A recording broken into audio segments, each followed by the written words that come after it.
अगर आप भी अपनी जिंदगी को बदलना चाहते हैं तो पहले अपनी सोच बदलिए, क्योंकि असली अमीरी जेब में नहीं, सोच में होती है। किसी शहर के रेलवे स्टेशन पर एक भिखारी रहता था।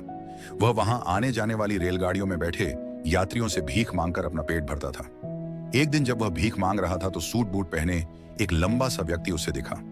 उसने सोचा कि यह व्यक्ति बहुत अमीर लगता है, इससे भीख मांगने पर यह मुझे जरूर अच्छे पैसे देगा। वह उस लंबे व्यक्ति से भीख मांगने लगा। भिखारी को देखकर उस लंबे व्यक्ति ने कहा, तुम हमेशा मांगते ही रहते हो, क्या कभी किसी को कुछ देते भी हो? भिखारी बोला, साहब मैं तो भिखारी हूं, हमेशा लोगों से मांगता ही रहता हूं। मेरी इतनी औकात कहां कि किसी को कुछ दे सकूं? लंबा व्यक्ति बोला, जब किसी को कुछ दे नहीं सकते तो तुम्हें मांगने का भी कोई हक नहीं है। मैं एक व्यापारी हूं और लेन देन में ही विश्वास करता हूं। अगर तुम्हारे पास मुझे कुछ देने को हो तभी मैं तुम्हें बदले में कुछ दे सकता हूं। इतना कहने के बाद वह लंबा आदमी ट्रेन में बैठकर चला गया। इधर भिखारी उसकी कही गई बात के बारे में सोचने लगा। उस लंबे व्यक्ति के द्वारा कही गई बात उस भिखारी के दिल में उतर गई। वह सोचने लगा कि शायद मुझे भीख में अधिक पैसा इसीलिए नहीं मिलता क्योंकि मैं उसके बदले में किसी को कुछ दे नहीं पाता। लेकिन मैं तो भिखारी हूं, किसी को कुछ देने लायक भी नहीं हूं। लेकिन कब तक मैं लोगों को बिना कुछ दिए केवल मांगता ही रहूंगा? बहुत सोचने के बाद उस भिखारी ने निर्णय किया कि जो भी व्यक्ति उसे भीख देगा उसके बदले में वह भी उस व्यक्ति को कुछ जरूर देगा। लेकिन अब उसके दिमाग में यह प्रश्न चल रहा था कि वह खुद भिखारी है तो भीख के बदले में वह दूसरों को क्या दे सकता है। इस बात को सोचते हुए 2 दिन हो गए, लेकिन उसे अपने प्रश्न का कोई उत्तर नहीं मिला था। तीसरे दिन जब वह स्टेशन के पास बैठा हुआ था तभी उसकी नजर कुछ फूलों पर पड़ी जो स्टेशन के आसपास के पौधों पर खिल रहे थे। उसने सोचा, क्यों ना मैं लोगों को भीख के बदले कुछ फूल दे दिया करूं।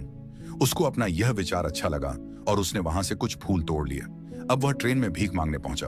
अब जब भी कोई उसे भीख देता तो उसके बदले में वह भीख देने वाले को कुछ फूल दे देता। उन फूलों को लोग खुश होकर अपने पास रख लेते थे। अब भिखारी रोज फूल तोड़ता और भीख के बदले में उन फूलों को लोगों में बांट देता था। कुछ ही दिनों में उसने महसूस किया कि अब उसे बहुत अधिक लोग भीख देने लगे हैं। वह स्टेशन के पास के सभी फूलों को तोड़ लाता था। जब तक उसके पास फूल रहते थे तब तक उसे बहुत से लोग भीख देते थे, लेकिन जब फूल बांटते बांटते खत्म हो जाते तो उसे भीख भी नहीं मिलती थी। अब रोज ऐसा ही चलता रहा। एक दिन जब वह भीख मांग रहा था तो उसने देखा कि वही लंबा व्यक्ति ट्रेन में बैठा है, जिसकी वजह से उसे भीख के बदले फूल देने की प्रेरणा मिली थी। वह तुरंत उस व्यक्ति के पास पहुंच गया और भीख मांगते हुए बोला, आज मेरे पास आपको देने के लिए कुछ फूल हैं। आप मुझे भीख दीजिए तो बदले में मैं आपको कुछ फूल दूंगा।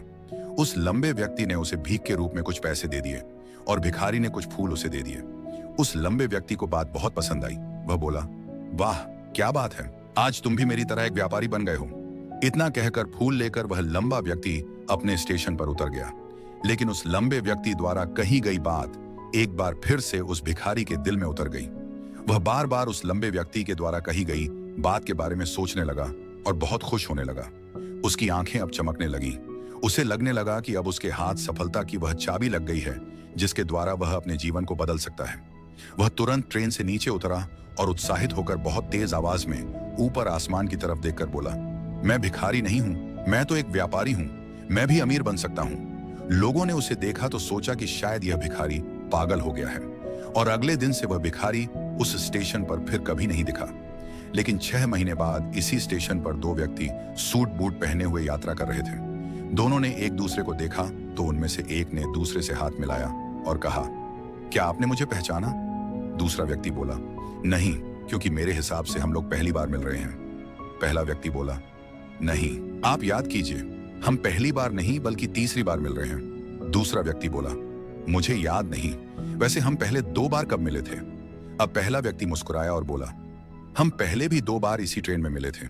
मैं वही भिखारी हूं जिसको आपने पहली मुलाकात में बताया था कि मुझे जीवन में क्या करना चाहिए और दूसरी मुलाकात में बताया था कि मैं वास्तव में कौन हूं। दूसरा व्यक्ति मुस्कुराया और अचंभित होते हुए बोला, ओह याद आया, तुम वही भिखारी हो जिसे मैंने एक बार भीख देने से मना कर दिया था और दूसरी बार मैंने तुमसे कुछ फूल खरीदे थे। लेकिन आज तुम ये सूट बूट में कहां जा रहे हो और आजकल क्या कर रहे हो? तब पहला व्यक्ति बोला, हाँ मैं वही भिखारी हूं, लेकिन आज मैं फूलों का एक बहुत बड़ा व्यापारी हूं और इसी व्यापार के काम से ही दूसरे शहर जा रहा हूं। कुछ देर रुकने के बाद वह फिर बोला, आपने मुझे पहली मुलाकात में प्रकृति का वह नियम बताया था जिसके अनुसार हमें तभी कुछ मिलता है जब हम कुछ देते हैं, लेन देन का यह नियम वास्तव में काम करता है। मैंने यह बहुत अच्छी तरह महसूस किया है, लेकिन मैं खुद को हमेशा भिखारी ही समझता रहा।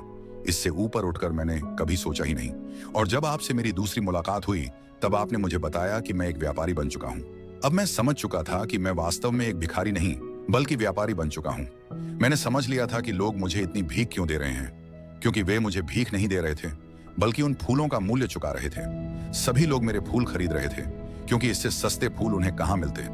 मैं लोगों की नजरों में एक छोटा व्यापारी था, लेकिन मैं अपनी नजरों में एक भिखारी ही था। आपके बताने पर मुझे समझ आ गया कि मैं एक छोटा व्यापारी हूं। मैंने ट्रेन में फूल बांटने से जो पैसे इकट्ठे किए थे, उनसे बहुत से फूल खरीदे और फूलों का व्यापारी बन गया। यहाँ के लोगों को फूल बहुत पसंद हैं, और उनकी इसी पसंद ने मुझे आज फूलों का बहुत बड़ा व्यापारी बना दिया। दोनों व्यापारी अब खुश थे और स्टेशन आने पर साथ उतरे और अपने अपने व्यापार की बात करते हुए आगे बढ़ गए। दोस्तों, कभी कभी जिंदगी हमें ऐसे मोड़ पर ले आती है जहां हम खुद को बहुत छोटा समझने लगते हैं, लेकिन अगर हम उस एक विचार को पकड़ लें जो हमें आगे बढ़ने की प्रेरणा देता है, तो कुछ भी असंभव नहीं। एक भिखारी ने सिर्फ एक विचार से अपनी सोच बदली, और वही सोच उसे बना गई एक सफल व्यापारी।